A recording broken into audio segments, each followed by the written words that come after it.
Hello అందరికి పవన్ కళ్యాణ్ నిజంగానే cheat చేసి కెప్టెన్ అయ్యాడా? ఆ వీడియో ప్లే చేసిన వెనక ముందు ఉన్న కథలేంటో మాట్లాడదాం. పవన్ కళ్యాణ్ తనూజ మధ్య బిగ్ బాస్ కావాలనే చుచ్చుపెట్టింది, వాళ్ళిద్దరిని పడకుండా చేసింది. దానికి గల కారణాలేంటి, దానివల్ల ఎవరికి యూజో మాట్లాడదాం. డెమోన్ పవన్ ని బిగ్ బాస్ టార్గెట్ చేసిందా? నాకైతే అనిపించింది అది ఏ విషయం, కామనర్స్ విషయంలో ఒకటి, సెలబ్రిటీస్ విషయంలో ఒకలాగా బిహేవ్ చేస్తున్నారు.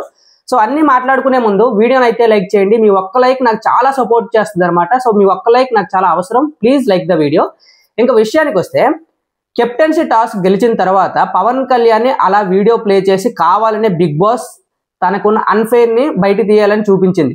ఎందుకు అంటే, డెమోన్ పవన్ అక్కడ కూర్చొని హాఫ్ అన్ అవర్ ముందు నుండి అలానే కూర్చున్నాడు.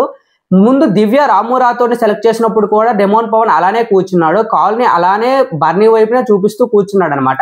ఓన్లీ పవన్ కళ్యాణ్ ని హెల్ప్ చేస్తున్నట్టే కాదు, అంతేకాకుండా పవన్ కళ్యాణ్ డెమోన్ పవన్ వైపు ఎప్పుడు చూడలేదు. డెమోన్ పవన్ కూడా పవన్ కళ్యాణ్ వైపు చూడలేదు.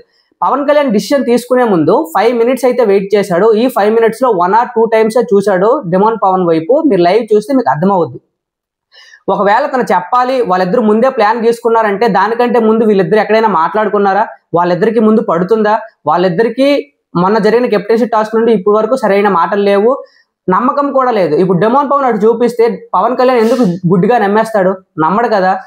నమ్మకుండా వాళ్ళ తర్వాత కూడా నువ్వు నాకు హెల్ప్ చేసావు, నీ వల్ల నాకు కెప్టెన్ వచ్చిందని వాళ్ళిద్దరూ మాట్లాడుకున్నారా? లేదు. వాళ్ళిద్దరూ కమ్యూనికేట్ అయ్యి ప్లానింగ్ ప్రకారమే ఇలా చేసాము అని ఒక ప్రూఫ్ కూడా లేదు. అంతేకాకుండా పవన్ కళ్యాణ్ డెమోన్ పవన్ వైపు చూస్తున్నాడని బిగ్ బాస్ కూడా ఎలా చెప్పొద్ది? డెమోన్ పవన్ వైపు కాకుండా ఎమాన్యుల్ వైపు కూడా చూడొచ్చు కదా. ఇది జరిగింది అనమాట. ఈ వీడియోకి ముందు మీరు బాగా అబ్జర్వ్ చేస్తుంటే డెమోన్ పవన్ కూడా లెగ్ అప్పుడే కాదు, దానికి ముందు వెనక్కి కూడా అలానే పెట్టున్నాడు. కాబట్టి ఇది 100% అన్ఫెయిర్. అంటే ఫెయిర్ గా ఆడాడు పవన్ కళ్యాణ్, ఫెయిర్ గా కెప్టెన్సీ గెలుచుకున్నాడని నాకు అనిపించింది. స్టేట్మెంట్ కాదు, ఎవరి ఒపీనియన్స్ వాళ్ళకుంటే మీ ఒపీనియన్ కింద కామెంట్ చేయండి. అంతేకాకుండా పవన్ కళ్యాణ్ తనూజ విషయంలో డెమోన్ పవన్ అలా చేశాడు అని తనూజకి ఎందుకు వీడియో చూపించారు? అక్కడ ఎఫెక్ట్ అయింది ఎవరు? బర్నీ కదా. ఆ పర్టికులర్ డిసిషన్ లో బర్నీ కాకుండా దివ్య అని పవన్ కళ్యాణ్ చెప్పుకుంటే బర్నీ అక్కడ సేవ్ అయ్యి పవన్ కళ్యాణ్ ఎలిమినేట్ అయ్యింది కదా. సో అక్కడ పవన్ కళ్యాణ్ కి జరిగిన వీడియో అనేది తనూజకి ఎందుకు చూపించాల్సి వచ్చింది? ఎఫెక్ట్ అయిన బర్నీ గారు చూపించున్నా బాగున్ను, లేకపోతే డెమోన్ పవన్ కి పవన్ కి చూపించి అడిగించున్నా బాగున్ను, ఒక క్లారిటీ ఇప్పించుంటే బాగుండేది. కానీ వీళ్ళు ఎవరికి కన్ఫర్మేషన్ లేకుండా ఏదో ఒక థాట్ అనిపించి అది తిన్నగా వెళ్ళి తనూజకి చూపిస్తే, తనూజకి పవన్ కళ్యాణ్ మధ్య ఉన్న గొడవలు, వాళ్ళిద్దరి మధ్య ఉన్న బాండింగ్స్ ని విడగొట్టడానికే కదా. తనూజకి పవన్ కళ్యాణ్ మీద మంచి నమ్మకం ఉంది అప్పటి వరకు. కానీ వీడియో చూపించిన తర్వాత ఎవరికైనా వాంటెడ్ గా బిగ్ బాస్ చూపిస్తే ఈజీగా మారిపోతారు, మ్యానిపులేట్ అయిపోతారు. ఇప్పుడు తనూజ పవన్ కళ్యాణ్ ఎలా నమ్ముద్ది? పవన్ కళ్యాణ్కి శ్రీజ ఎలిమినేట్ అయిపోయింది, ఇప్పుడు తనూజ కూడా దూరం అయిపోయింది. పవన్ కళ్యాణ్ ని ఒంటరి చేశారు. ఈ ఒంటరి అనేది ఒక విధంగా ప్లస్సే. ఎందుకంటే పవన్ కళ్యాణ్ గేమ్స్ బాగా ఆడుతున్నప్పుడు ఈ పత్యాపర్ మీద చేస్తున్నాడు కదా, అది బాగా నెగిటివ్ అవుతుంది అన్నమాట జనాల్లో. దాన్ని పాజిటివ్ గా చేయడానికి తనూజ వైపు నుండి దూరం చేశారు అని నాకైతే అనిపించింది. అంతేకాకుండా తనూజ కూడా తన సింగిల్ గా ఒంటరిగా గేమ్ ఆడాలి. ఎందుకంటే బర్నీ గారు వీళ్ళందరికీ నానా అని రిలేషన్స్ పెట్టుకుని అక్కడ బర్నీ గారి బాండింగ్స్ తొలగించారు, ఇక్కడ తనూజ నుండి పవన్ కళ్యాణ్ బాండింగ్స్ అయితే తొలగించారు.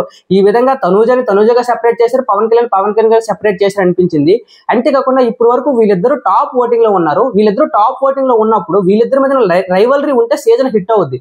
ఇద్దరు కలిసిపోయి పక్కనే ఉంటే మరి ఇంకా వీళ్ళిద్దరి మీద రైవలరీస్ ఉండవు, ఫ్యాన్స్ వార్స్ కూడా జరగవు అనమాట. సో దీనివల్ల సీజన్ హిట్ అవ్వదేమో వీళ్ళిద్దరికి డివైడ్ చేశారని నాకు అనిపించింది. ఇది నిజంగా ఖచ్చితమైన పాయింట్ అయితే మీరు కింద కామెంట్ చేయండి, ఎస్ అనో కాదనో ఏదో మీ ఒపీనియన్ కింద కామెంట్ చేయండి.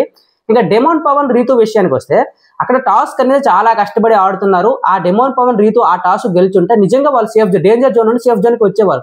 అక్కడ బాధపడడంలో తప్పేముంది? నిజంగానే అక్కడ ఒక స్టెప్ ఈజీగా రీతు చౌదరి తిన్నగా తీసుకెళ్లి ఒక గ్లాస్ పెట్టుంటే సెకండ్ ప్లేస్ అయినా వచ్చేది, 80 points తో వాళ్ళు టాప్ 2కి వచ్చేవారు.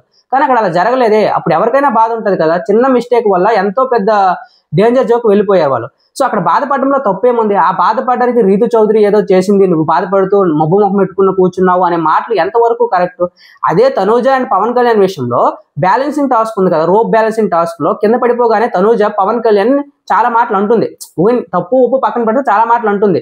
మరి అప్పుడు తను పాయింట్అవుట్ చేసి మాట్లాడింది కదా, తన ఒక్కరితే కాకుండా పవన్ కళ్యాణ్ తప్పని మాట్లాడింది కదా. ఆ పాయింట్ ఎందుకు రైట్ చేయలేదు?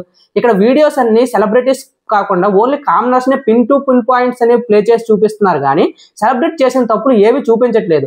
సంచాలకుగా ఎమాన్యుల్ వాళ్ళ అమ్మకి అక్కడ చేతులు బెండ్ చేసినప్పుడు జస్ట్ చూసి వదిలేశాడు, కానీ అక్కడ ఎందుకు ఎలిమినేట్ చేయలేదు? ఇలాంటి వీడియోస్ ఎందుకు ప్లే చేయలేదు? ఓన్లీ సెలబ్రిటీస్కి ఒక న్యాయము, కామనర్స్కి ఒక న్యాయం అని నాకు అనిపించింది. మీ ఒపీనియన్ ఏంటి? నేను చెప్పిన ప్రతి పాయింట్ కరెక్టా కాదని కింద కామెంట్ చేయండి. వీడియోని లైక్ చేయండి, సబ్స్క్రైబ్ చేసుకోండి. Thank you so much.